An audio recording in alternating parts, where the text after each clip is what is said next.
Meeting of March the 8th, 2016. First of all, I think I should say we had regrets from three of our councillors, Councillor D'Entremont, Donaldson, and Deputy Warden D'Entremont, and Councillor LeBlanc.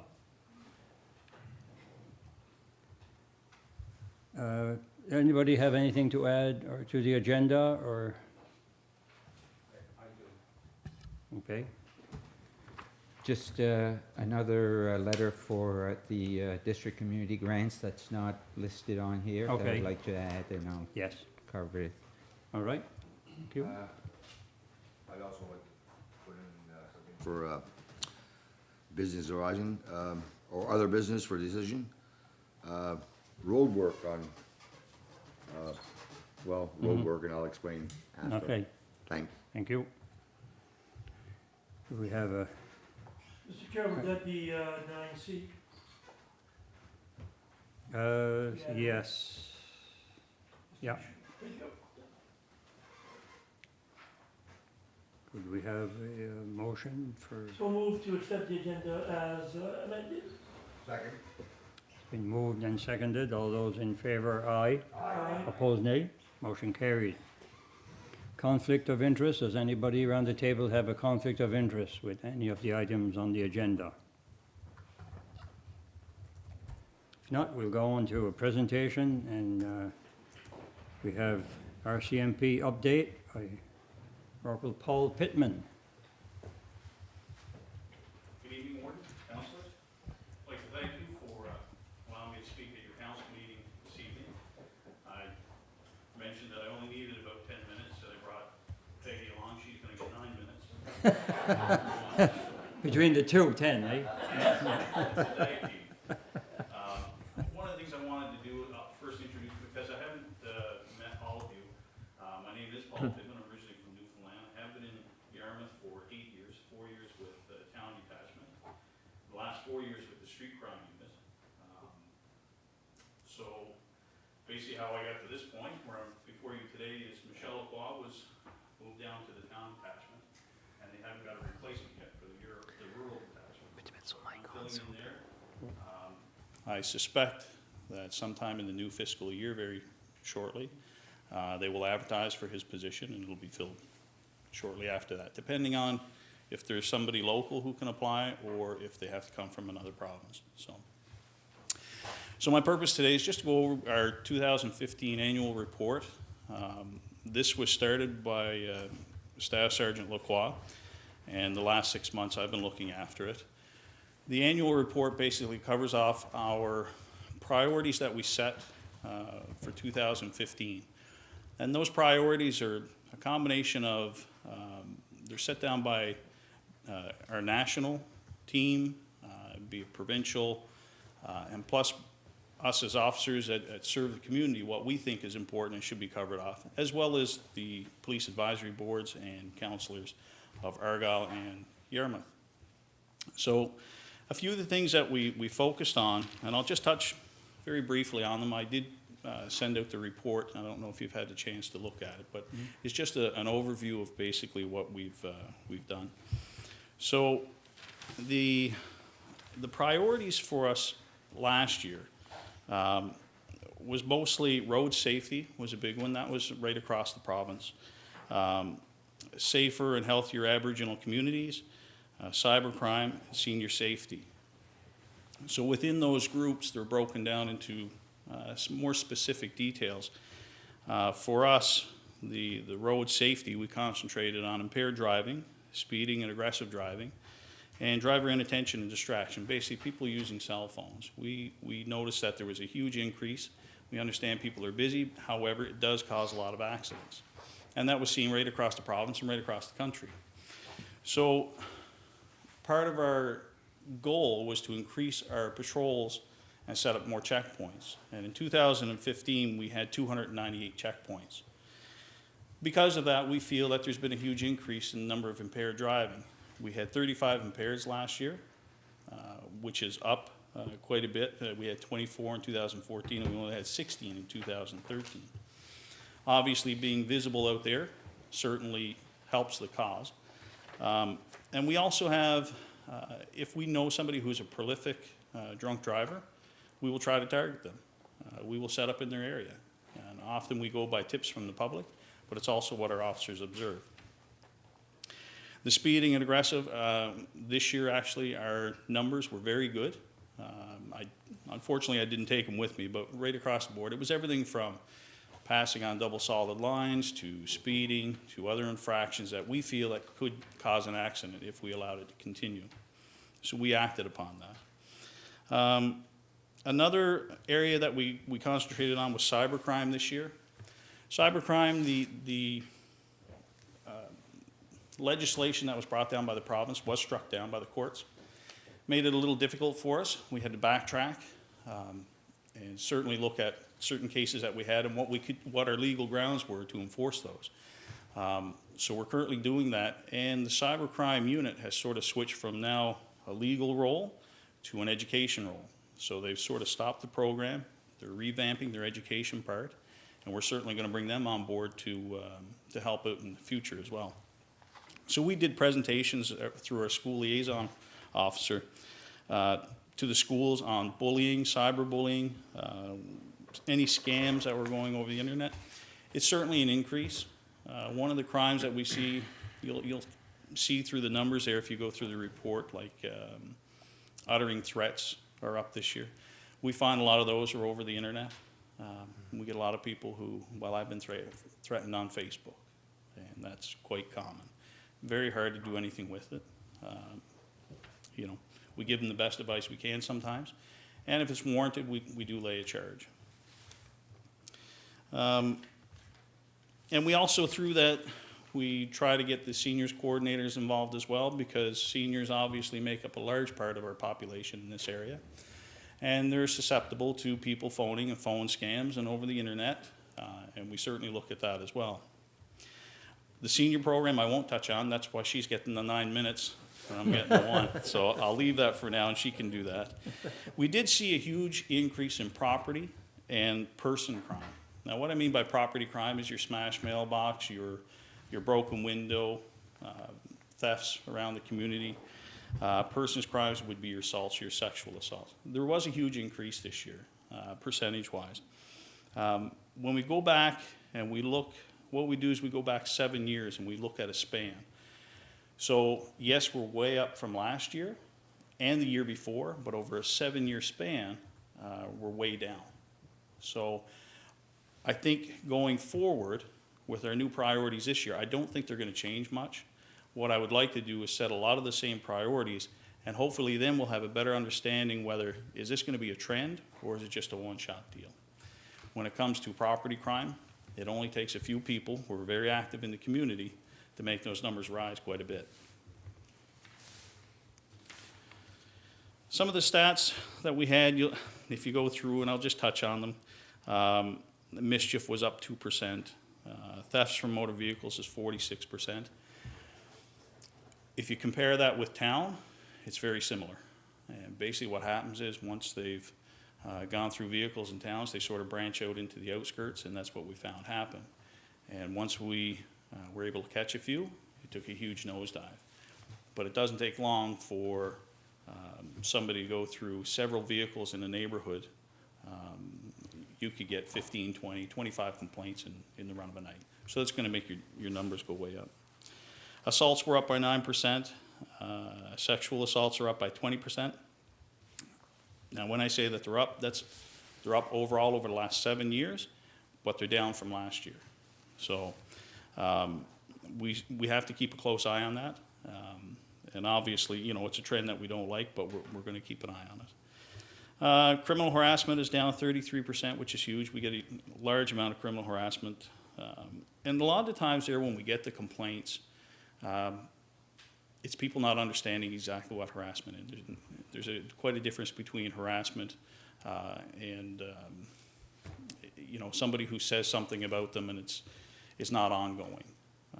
So I think now that the population is getting educated more, and I think that's part of the decrease.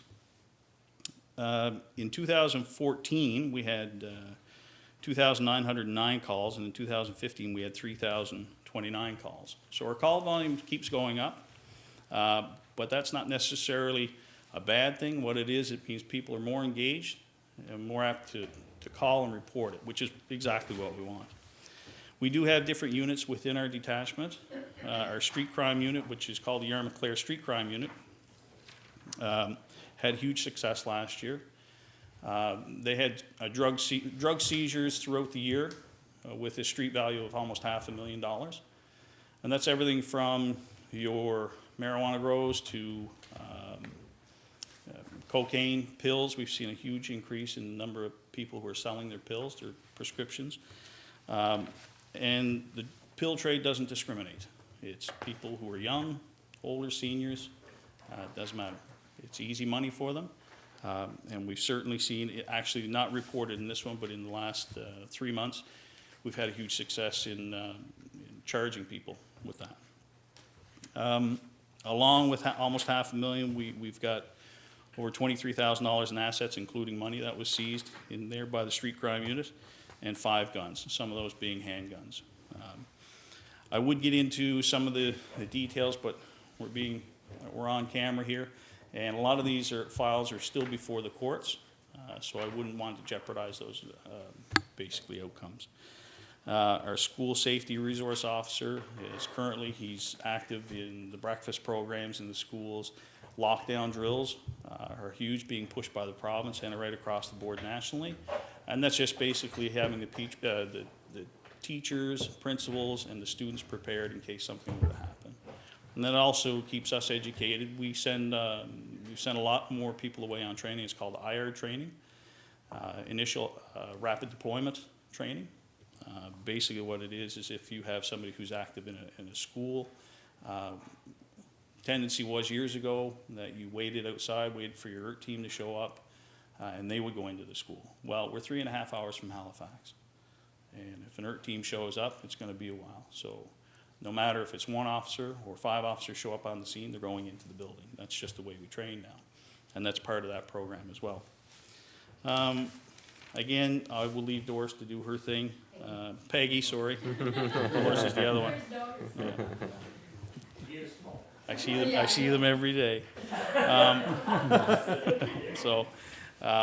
For me to touch on the senior program, all I can say is that it's a valuable program to us. We realize that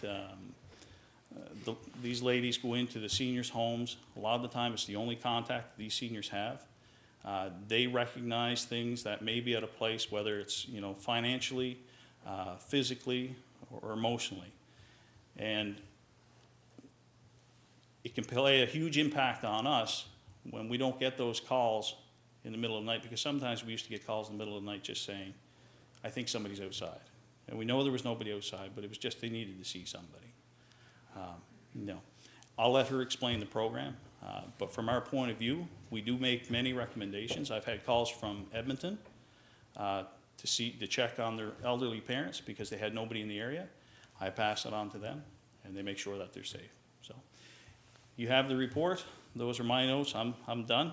If you have any questions, by all means, let me know. My office is open. And any questions? Yes, Councillor Surratt. With the marijuana laws being struck down, and I think that's for medicinal purposes. Yes. Has that created any issues that you've noticed in the area, in Argyll or in the county? Sure. When they first came out with this, it was meant for medicinal purposes. Yes. And just like anything else, there was individuals that took advantage of that process. And there are some doctors that would write prescriptions for anyone. What makes it difficult for us is that it's almost like it's fluid in motion. It keeps changing. You're allowed to grow marijuana, to you're allowed to process it, and before it was you were only allowed so many grams, but now because you can have it in different forms, marijuana butter, brownies, you can have it in just about anything you want. And if you're using it for cooking purposes, you're allowed more. So it makes it very difficult because they're allowed to possess, they're allowed to transport. So we really have to adapt. And we've gotten complaints. We get people who call the office, say, look, you know, the smell of marijuana, you know, is really driving us out of our home. What can we do? And they have a license, and there's not a whole lot we can do. So, yes, it is very difficult. Just want that, your point of view on that. Yeah. Okay. Okay, thank you. Thank you, I appreciate it. Good report. My door is open at any time. Thank you. We're on. Come on. And who are you?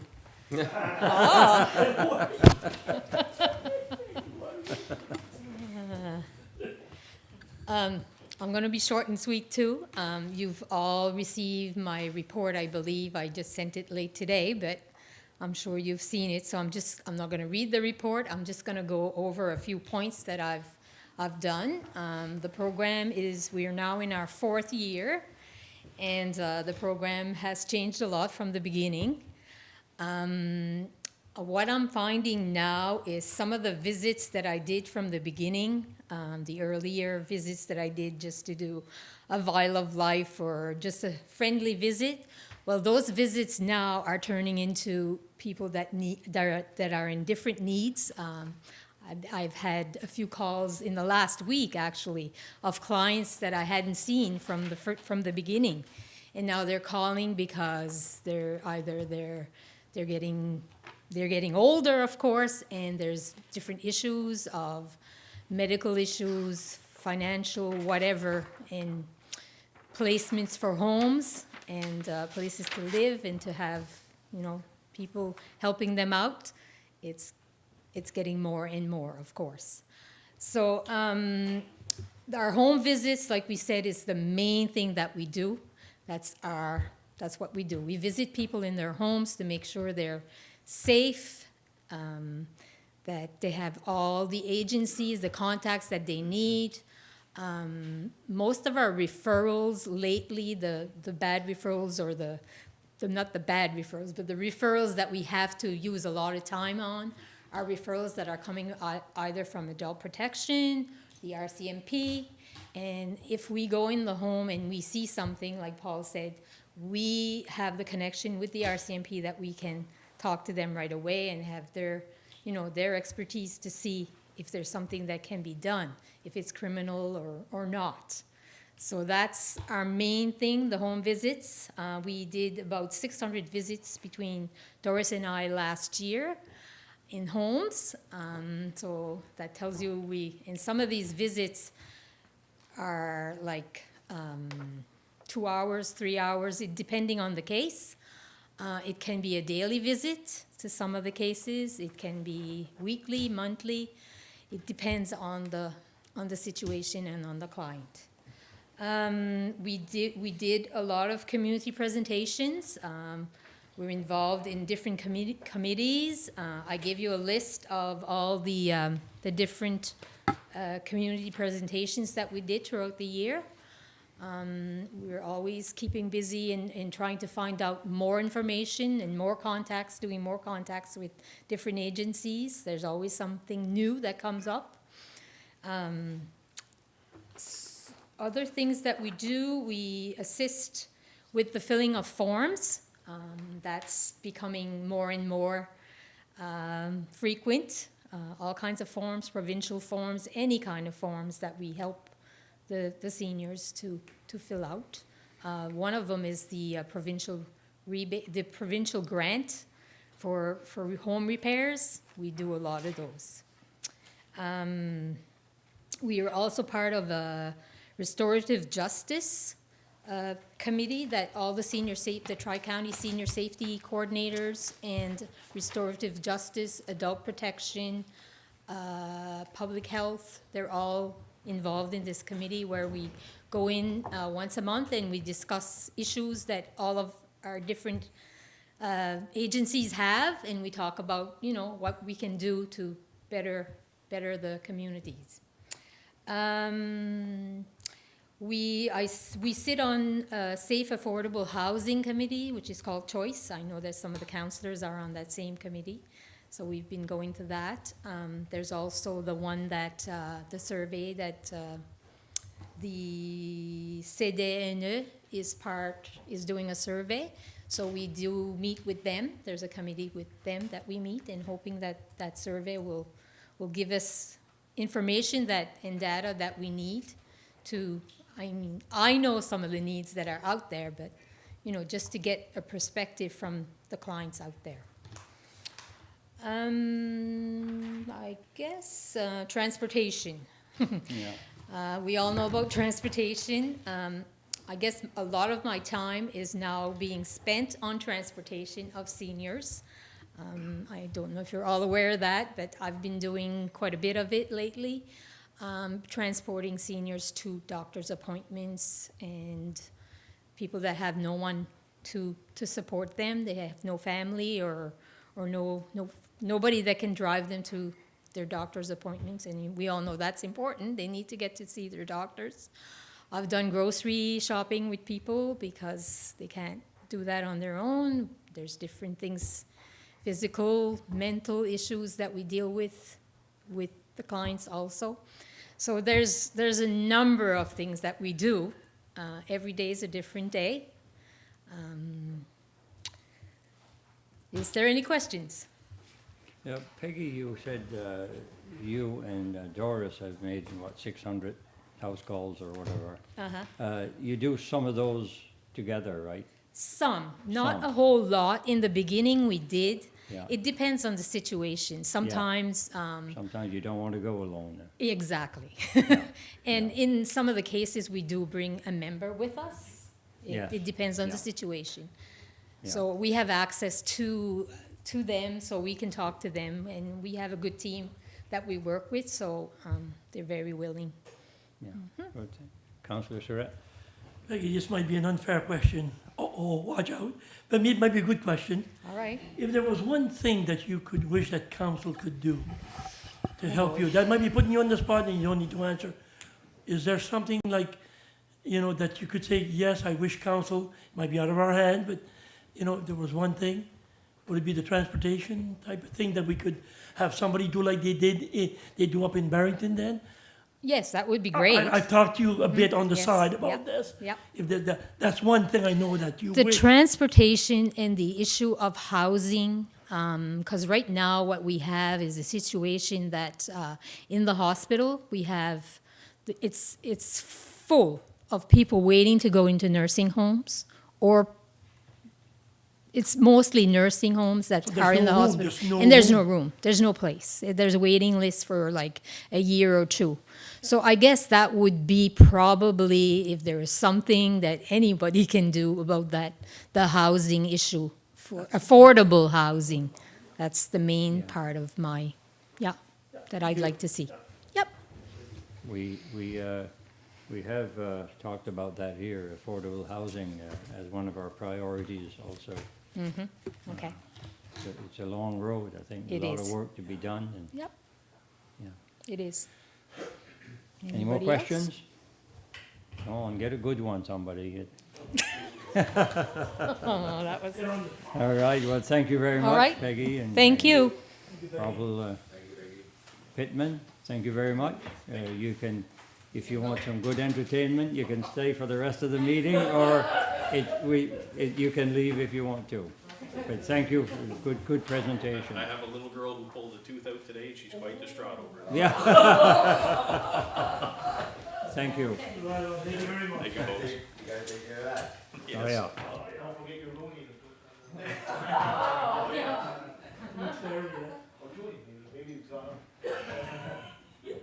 All right.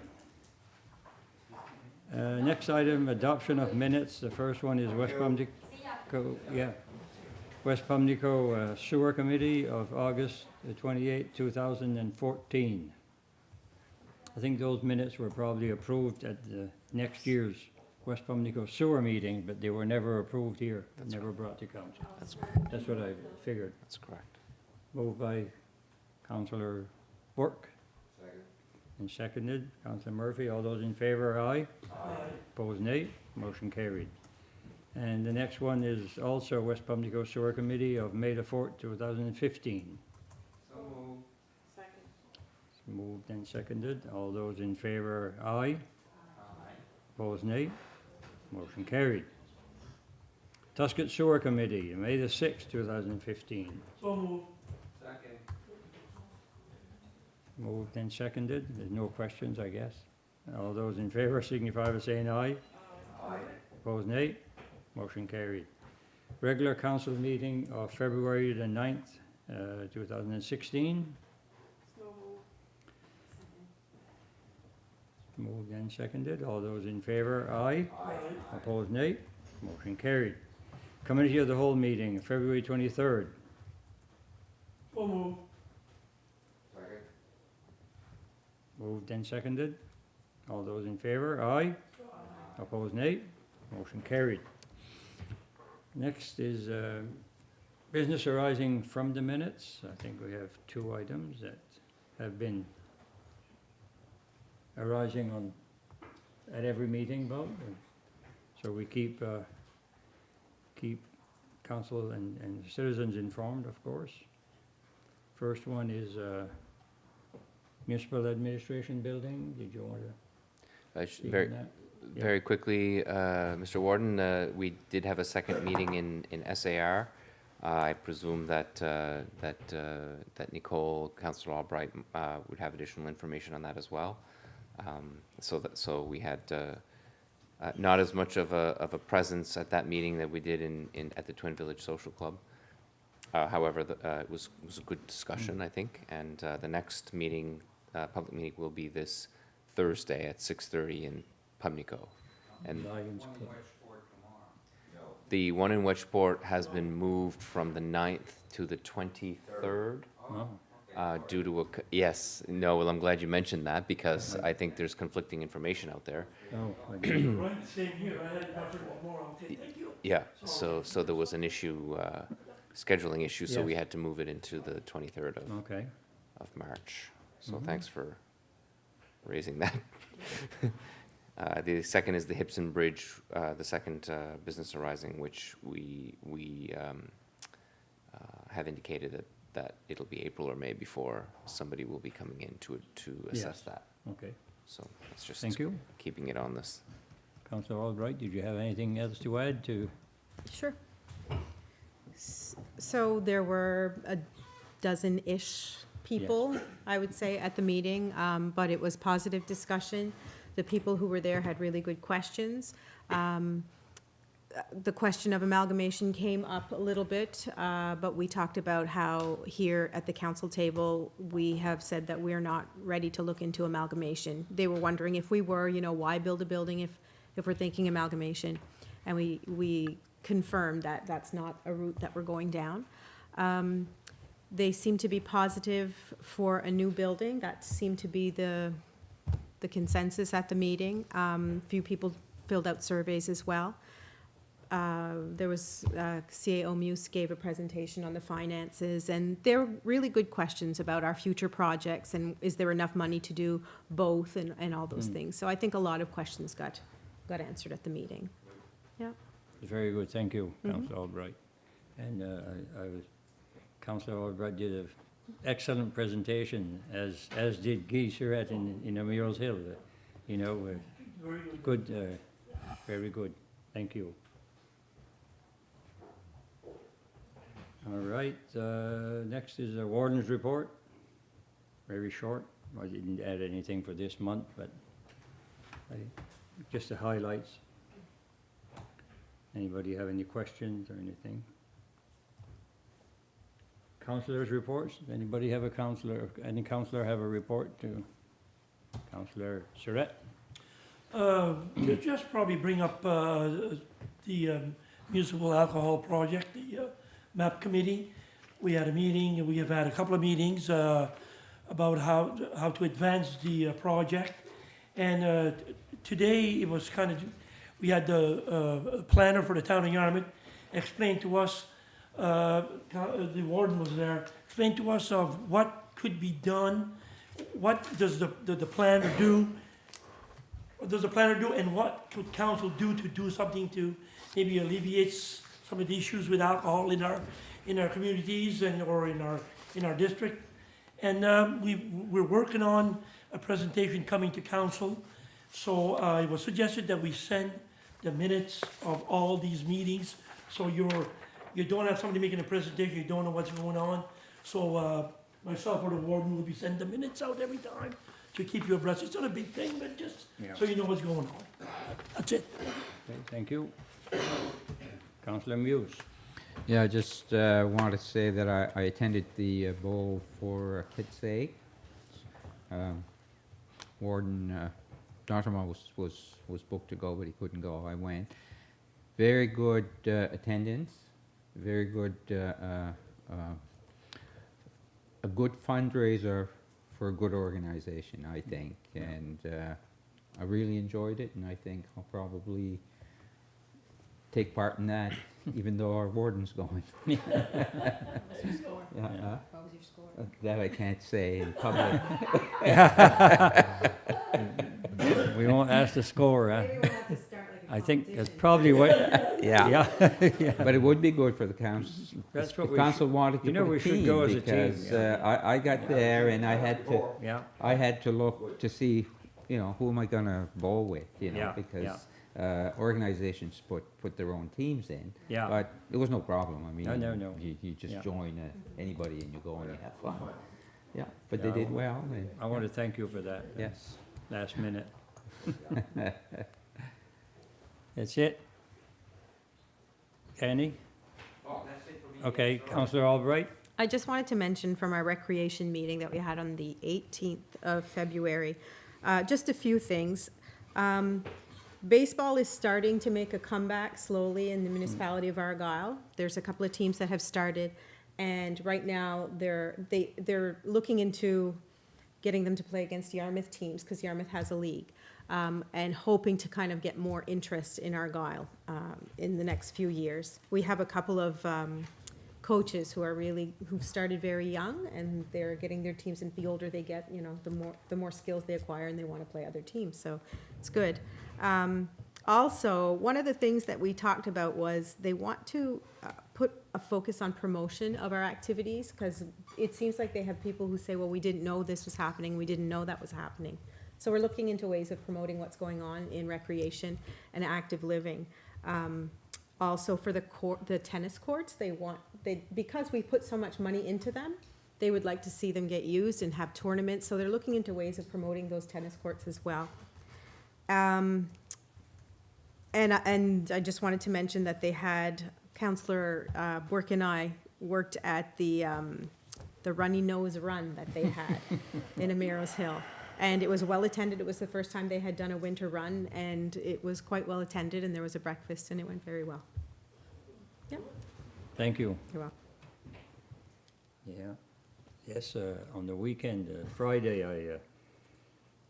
I've been asked to sit as vice chair of the mixed curling championship that's coming in November with Rick Allwright. He's the chair, and so we sent an email last week wanting to know if somebody in the group, the committee, could go to Windsor. They were having the provincial championships, the mixed curling championships, to go there for the official opening Friday at 5 o'clock and that. So I did go. We stayed overnight, and we watched three games of curling, and it was pretty good, very good. So I tried to invite all of them to come to Yarmouth in November, and you know, most of the teams, I think there's 12 teams, and one from Windsor. The other 11, I think, were from Halifax, Dartmouth area.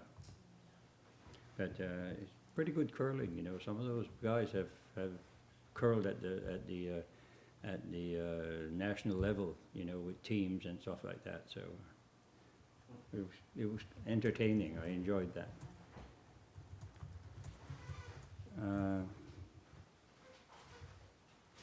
Anybody else? Nobody else report? We'll go to staff report. There's no staff report this month. Yeah, no staff Oh. report. Yeah. Sorry. Synopsis. It's a synopsis. So thank you, Mr. Warden. I won't talk about it too long. You had some time to look at it. However, I will note there's a change in the way that it's presented, and that's a work in progress. I don't think I got it completely right, but I will look through. What I'll be doing is identifying the council priorities and the strategic initiatives and putting it at the front. So regardless of who, typically the CAO portion of the report is at the front. I'm gonna replace that with this is what you said was most important. These are your strategic priorities. So even if that's even if that is your focus, that would be, we're just trying to make it easier because we want to make sure that we're paying attention to the things that you said matter most. Good. So what you'll see is council priorities are listed, and so there'll be a qualitative description. Also, as you know from our priority setting session, Chris Fraughton, our deputy clerk, has identified a template that he will be putting on ongoing agenda, so you can quickly see from the perspective of, are we at 0% or are we at 100%? So again, a nice visual to keep things in place, and we can use that for our community as well, because it's very easy to read, and the community members may not want to read pages and pages, but the visual might be good for them to see, and it's a form of accountability on the part of staff to council and to the citizens. Very quickly, aquaculture, we've received a call that the association wants to meet with us. They like what we're doing, and they'd like to see other municipalities take a more proactive approach, so they'll be meeting with us. I believe it's in a couple of weeks, or maybe I'm wrong. In April, Yeah, it's more than a couple of weeks. 6th of April. I Yeah, think, it's like 4 weeks. Okay, so anyway, so that's being set up. That actually happened today. The measure temperature readers are in the water, but they're going to be in the water for a long time. So we expect them to be there for 12 months. So before the end of next year, hopefully we'll get some information. But in the meantime, obviously we have to do additional work to move things along. The track and field, we are building a case for the track and field. We recently received a report that said that it's going to cost us between X and Y, and those numbers are about 900,000 to 1.3, depending on what version of the project that we choose. We've distributed this information to the CEOs of our regional partners, and our plan is to do a concept paper to ACOA to seek federal funding. We'll be myself and the warden will be meeting and having a conversation about ensuring that MP Colin Fraser is aware of the project and the potential for additional fund availability for that project. So we're moving pretty aggressively on the things that you're pushing. Yeah. So the admin building, I think I gave a brief update on that. Affordable and alternative housing, we're really just starting our work on that. We are partnering with the CDN around the survey, but we think that we can also look to engage people in the business of developing these types of alternate housings, not necessarily affordable housing, but alternate housing that allows for our seniors that are perhaps less capable of maintaining their current property. We'd like to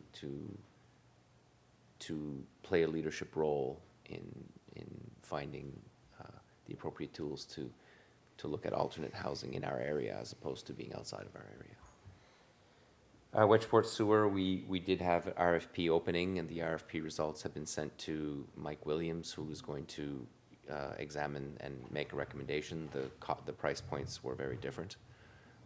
So we'll see if somebody missed something. Hopefully not. And green energy, we know that we'll be moving forward. And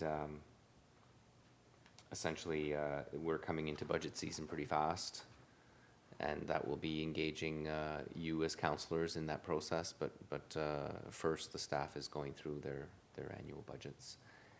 The consumer price index that PVSC used for the cap is 0.3%, so that's really light. So what we've seen is while there has been increases in the assessed value, particularly in commercial property, there was a lot of commercial activity this year. We have also seen reductions in market value. If you've looked at your assessments, a lot of you will have seen that dip in the market value, then that's not necessarily a dip in your property taxes because of the cap on assessment. So the cap on assessment is what we should be looking at, and I suspect that you may have questions from your constituents around that, because they'll say my market value's gone down, and then, but if the bill doesn't go down, that might come as a surprise. So we'll have to be mindful of that and try to educate as much as possible. I know that the UNSM and the AMA have identified this as an issue, and they'd like to do a provincial exercise where provincial residents, municipal taxpayers, not just Argyle, get information they need to understand the concept. So that would be the extent of where I would go in terms of detail, unless there are any questions on the report. It's a very good report, and like I always said, I've said before, it's great to have it, part of it at least early, and it's great, give us time to read it. Councillor Surratt? Couple of questions. The thing on property valuation, I've had 5 or 6 people call me about resources. They found that those went up this year. Have you noticed like some properties with resource wood and that? So one guy was telling me he went up $1,000.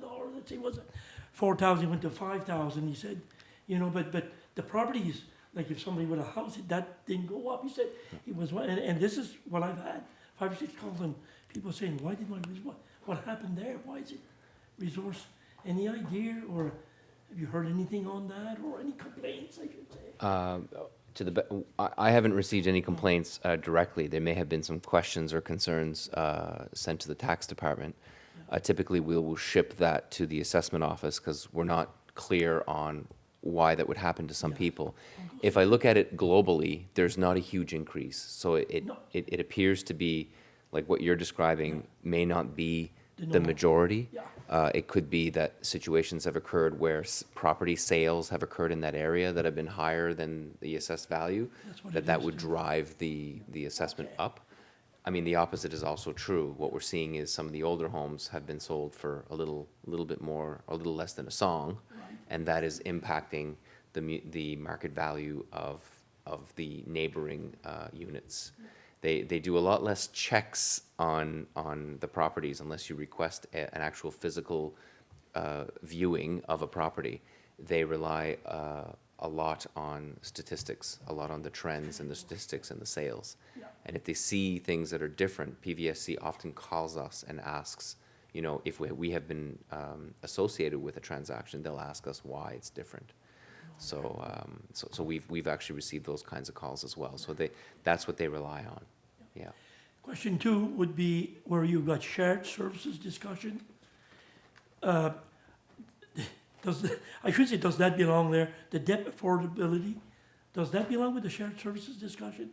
When I saw the debt affordability, I didn't think model. Yeah. I thought it was my thought was it was a government thing that we did every year when we send it to Halifax. Okay. But maybe that's where I'm a mistake. When I see shared service, I thought shared service was with the other units. Yeah. And that's why I'm wrong somewhere there. Well, no, you're right to point it out. The debt affordability model was, if you recall, we had a conversation around doing that exercise, and the idea was that we would do it individually, and that the thought would go to if we all wanted to go into phase 2, which was to say, what if we all looked at, what if we took the municipality in the town of Yarmouth and the municipality of Argyle met with our municipal advisor, and he had suggested that if you wanted to look at the finances of the future, your first step is to do the debt affordability model, which is actually a future projection of what could happen. So we were each asked to do that individually, and then if we choose, we could actually look at it together and see whether there would be any major differences. And so that's why it's under shared service. Very good. I forgot it, I guess. Yeah. Right, but you also referred to something else that we do every year. Every year. And that's actually the Financial Conditions Index. Oh, okay. So that's different. I mean, there's a bunch of these Thank you things, for right? straightening that out. Yeah, so that's the FCI, which we have submitted, and will actually be published probably in the next 14 days. Okay. Thank you, Anna. Yep, thanks. Okay, thank you. Solicitor. Yes, simply to complement what Mr. Muse just spoke about. I work more so in the trenches with regards to real estate transactions, and clearly the older homes are selling for less than their assessed values, and I'm sure that that has an effect on the overall picture that you're seeing as well. Like I said, I work more in the trenches, I guess, in that regard, although the municipality, due to the transfer tax, has access to all of the information as it comes in. If it wants to do a comparative, we see it more on a regular basis. So there is an effect there, I'm sure. Just wanted to compliment Mr. Muse. Thank you. Thank you. I would think if the homes are going cheaper, even if the older homes are going cheaper, it must affect the price of the newer homes also? In the same area? There's a dichotomy there. There is a dichotomy. Sorry. Yeah, I find. yeah, It's not, I think if it's construction, you might find that it doesn't have a lot of impact, because what they No. might use is the estimated value of the construction yeah, that's on the permit. It is, I don't have a straight answer for that. no, I think, they being PVSC, certainly look at it from a regional perspective. Like, so some communities actually have seen that dip, and not all communities have seen Yes. that dip. okay. So I know that in Sluice Point, Amurals Hill, Hubbard's Point, not all of them have seen the dip. So in Amurals Hill, you might see one, and in Sluice Point, I know there's one, because I see it on my assessment, but not so much in Hubbard's Point. Well, Hubbard's Point has seen growth. Hubbard's Point has seen some new construction. Yeah. So that appears to offset. What the calculation looks like Yes. is unknown to me, yeah. I was just wondering, because I know there's some homes, older homes going very cheap around home, and some of the assessments went down also in the newer home. If you consider my home a newer home, it's 42 or 3 years old, but it's down, Yeah, you know, and a lot of others, I think. and that could Anybody happen is- again next year. Yeah. It could be something that you see a Oh, it blip for will. more than 1 year. Yeah. It might be a 1-year adjustment, we can't know for sure. Well, certainly Yeah. not directly, we could certainly engage PVSC to see what their outlook might Yeah. be. Okay. Thank you. Go on to other business, and for decision, first item is the council priorities. I think what you're looking for is to approve what we did the other day, basically. Yes, hopefully it's written in the way that you would have understood it in the Yeah. meeting. And if that's what it is, then we would recommend that you approve your own work, Yeah, essentially. officially. I'd like to move that we accept the 2016 council priorities as stated in the document. Moved and seconded. Any questions or other comments, or? If not, all those in favor signify by saying aye. Opposed, nay. Motion carried. Summer employees, 2016 summer employees. I think this is from Recreation, is it? Yes. Yes. So each year we have to do this because it's part of our, well, we do it for two reasons. Number one, we'd like an indication earlier rather than later around how many students you wish to support in your budget. And the second reason is because we apply for funding, and as part of the eligibility criteria for the funding is that you're actually supporting financially at least your portion of it. Now, we never get we get about $6,000 in funding every year from the federal government.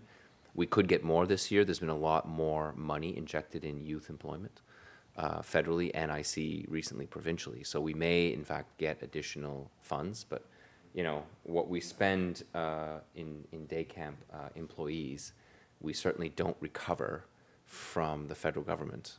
Part of the recovery that we do have, however, is in the day camp fees, which account for about 50% of the cost of staff.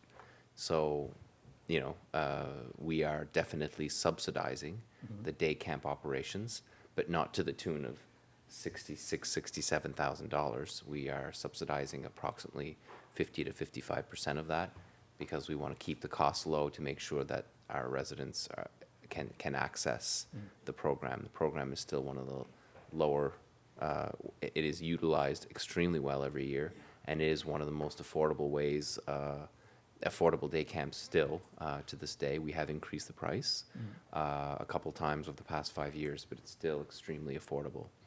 So what you'll see is there's 15 positions, I think if I counted correctly. It represents a no change from last year. And I would recommend to you Jeanette's recommendation to support the amount of $67,258 for the current year.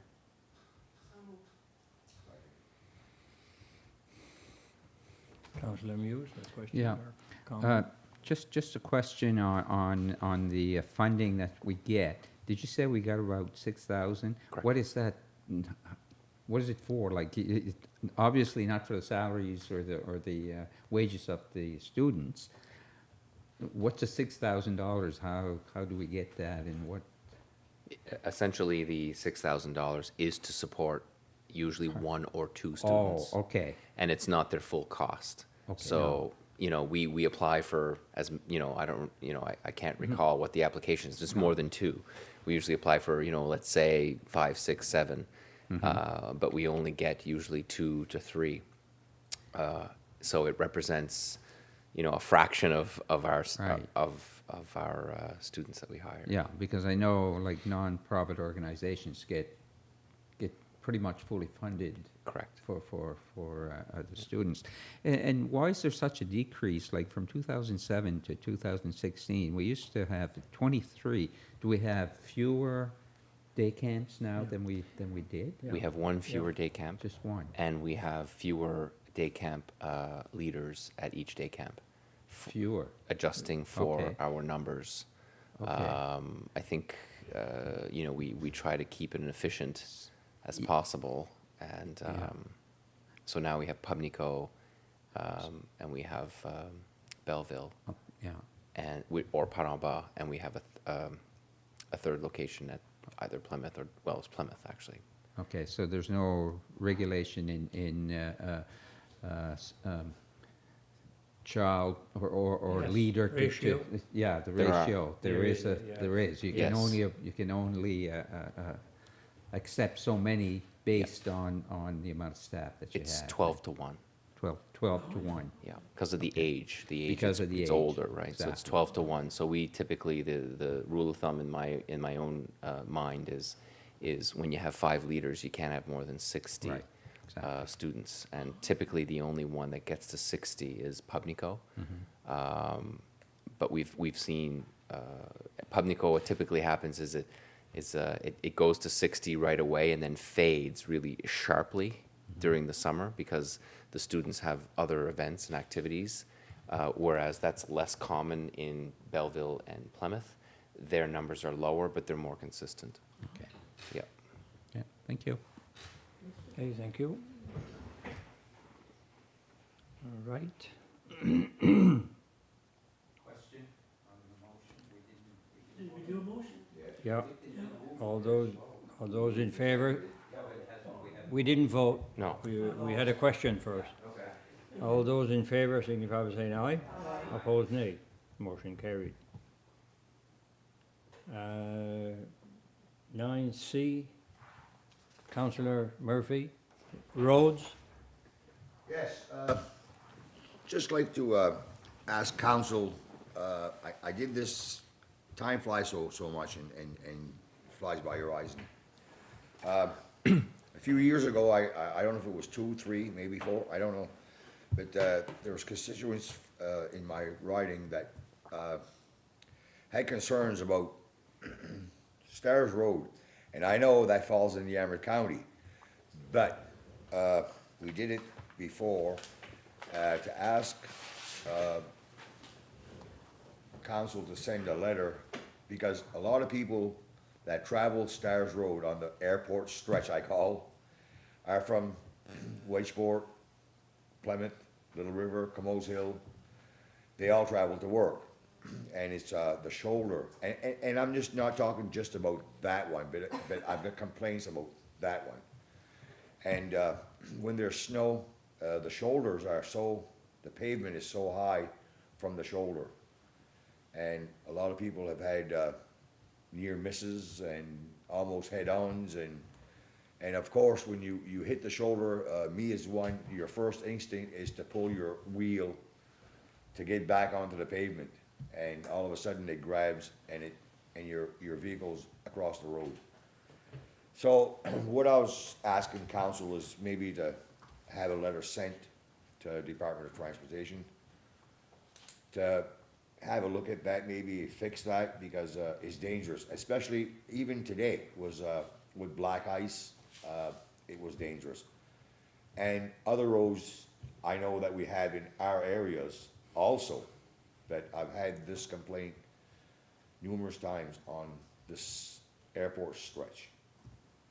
So I would just like, I make a motion to have a letter sent to Transportation, Department of Transportation, to have a look at that maybe and do a little bit of shouldering where it needs to be. So, Okay, do we have a seconder? I'll second it. Question. Any questions or comments, or? Not, all those in favor, signify by saying aye. Aye. Opposed, nay. Motion carried.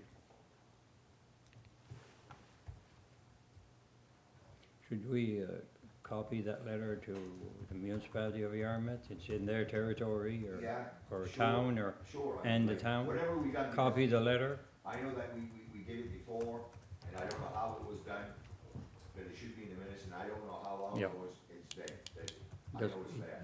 It doesn't matter what we did before, we can do Yeah. it this time. We do it this time, so wherever you wanna send Yeah. it, you know, Yeah, I think we should copy it to the two units. by all means. Is there, Yes, in their municipalities. fine, perfect.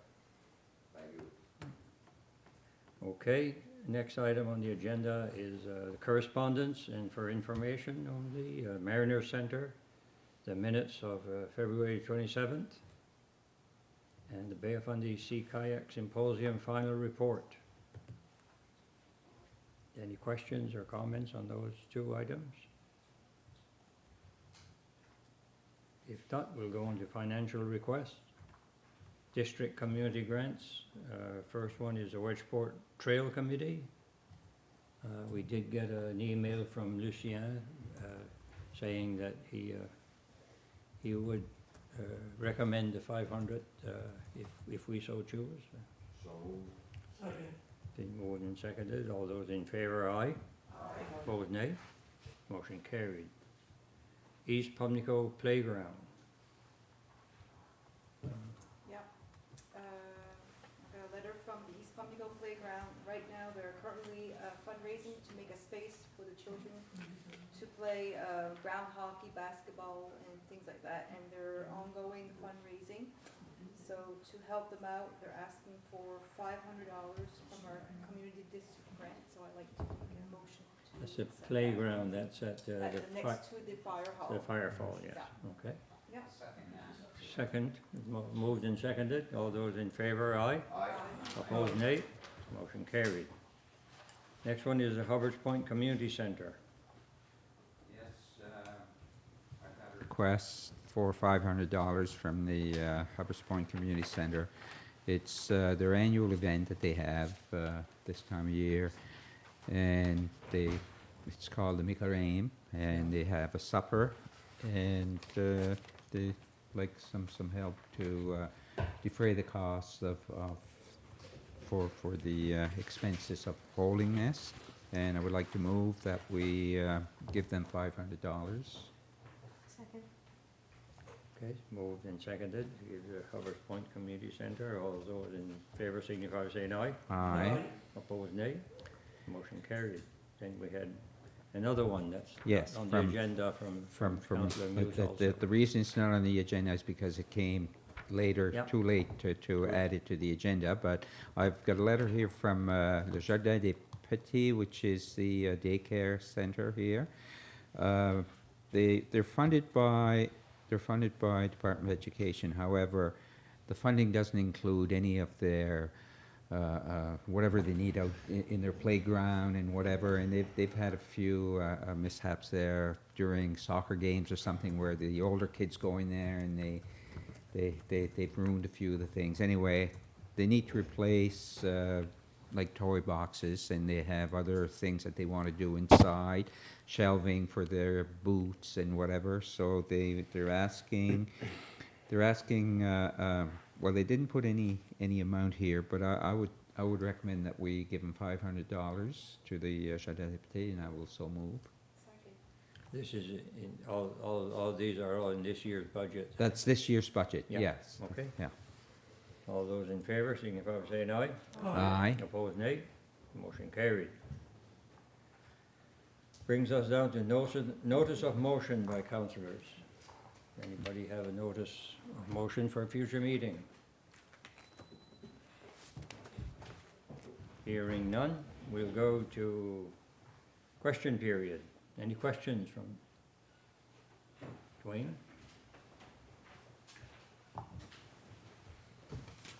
Good evening, Warden and members of the Argyll Municipal Council. I'm here this evening to bring awareness that I've proposed a funding grant for the Yarmouth Karate Challenge to be held this June.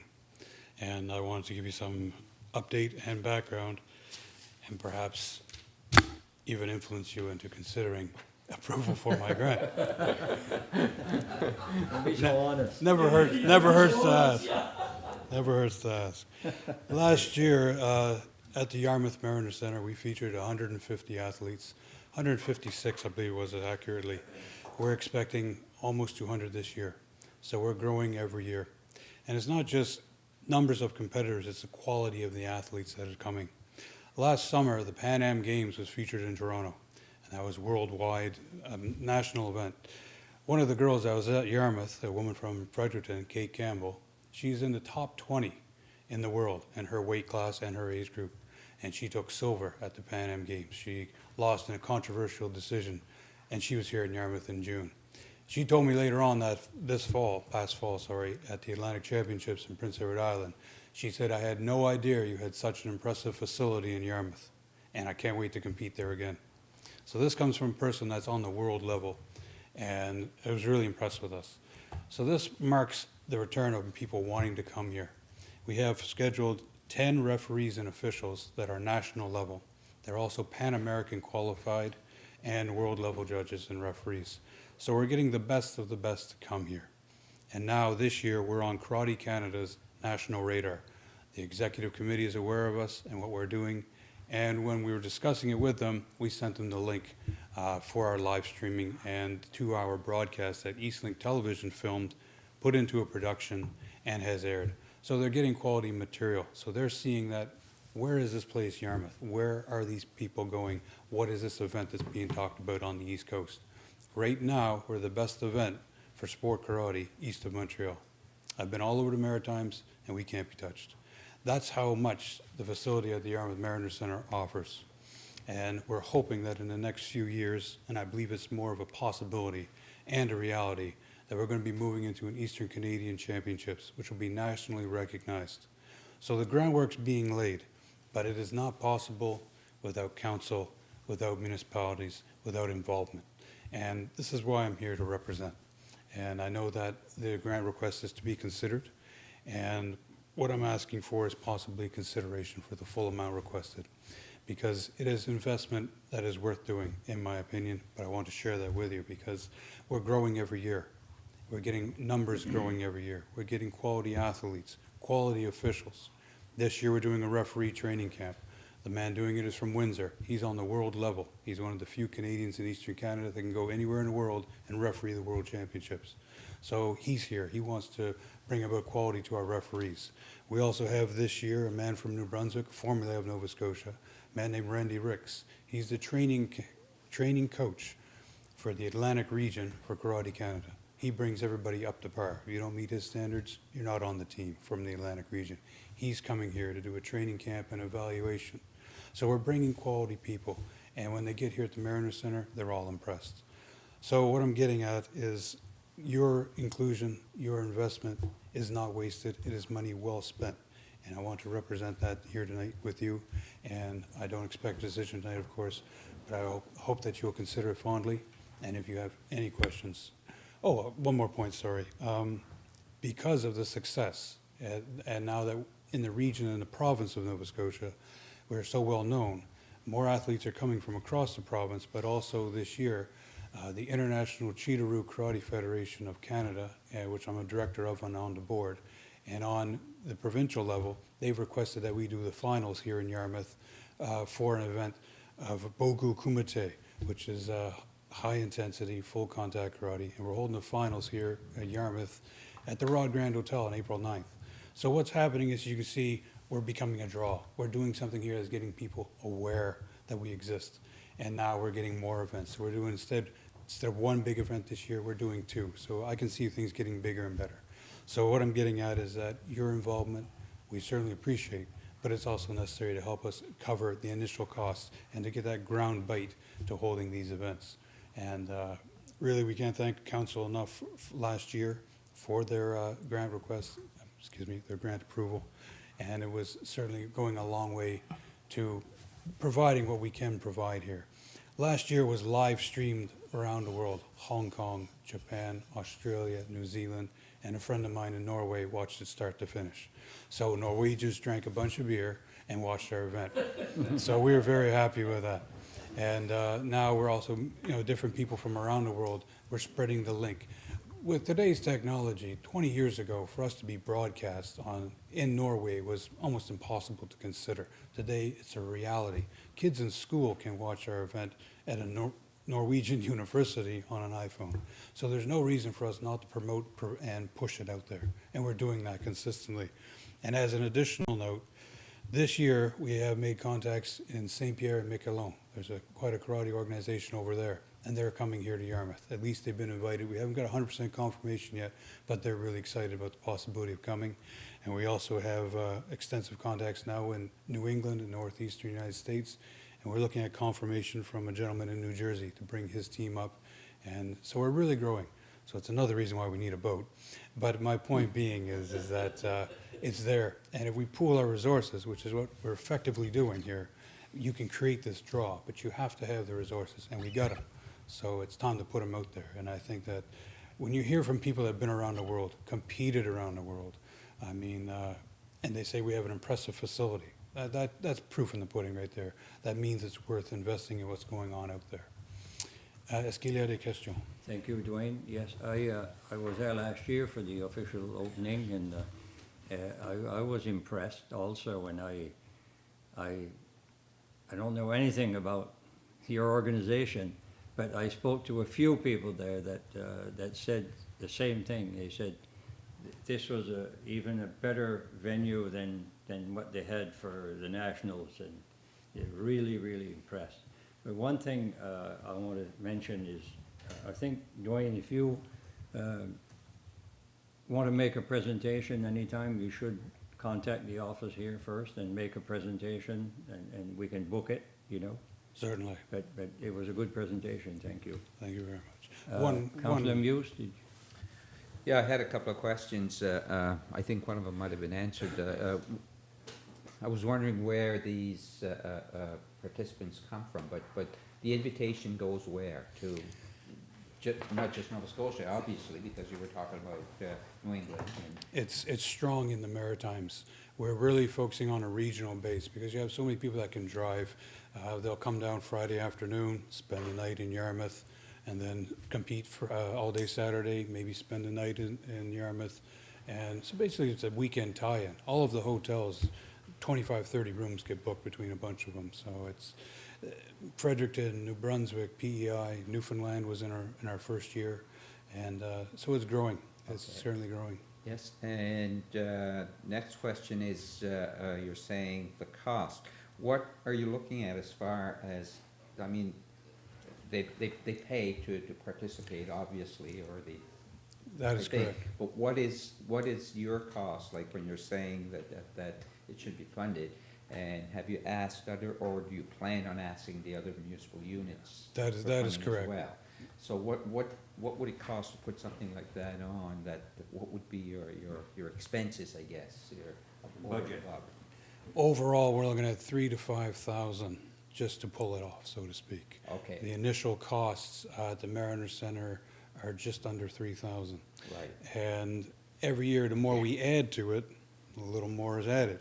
So it's like anything, the bigger you get, yeah, cost revenues and so forth. But I don't expect council to fund us entirely. right, Just any participation, like I've managed to look at perhaps about 25% would be, what would be in a way of actual Okay. funding. We don't want council or the region itself to pay for our good time, so to speak. yes. We realize that it's a two-way street. We fundraise, we charge at the door, There you go. and the funds itself, we're nonprofit. Basically, it goes right back into everything we do. Yes. And it's essential to know that you're assisting without carrying the whole load. Exactly, And that's what we want, that's what I want to know. what Thank you. Put out. yes. Thank you, Dwayne, yeah. Councillor Surratt? I'd just like to know, can you break a brick? Yes. Thank you. And what? Oh, yeah, yeah. With his head.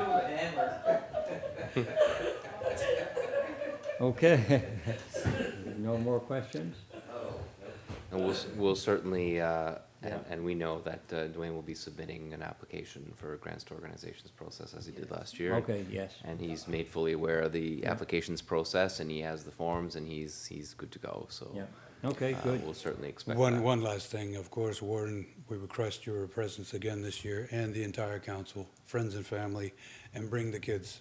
Because if you want to have something positive for children, is getting involved in this. And when we look at troubled youth and troubles in our community and so forth, I've never met a child yet that was in karate. You could go to any gym bag, you won't find booze, alcohol, drugs, cigarettes. You'll find medals, tape, and their last ticket stuff from where they were and where they want to go. And they're all goal-oriented and very forward-minded. And if you're talking to any of them, they're all talking about careers and things that they can accomplish, because they don't believe it can't be done. They just want to get and do it now. And there's one last point, here in Clare, Tristan DeVue, a young woman from Church Point, she's gone twice to the World Junior Championships, and last year was Jakarta, Indonesia. So she represented us on the world scale. So the athletes are here, the people are here, now the event we wanted here. Merci beaucoup et bonsoir. Merci, Dwayne. Okay, good. Question period. We'll entertain a motion to go in camera. Motion to go in camera. Second. All those in favor, aye? Opposed, nay?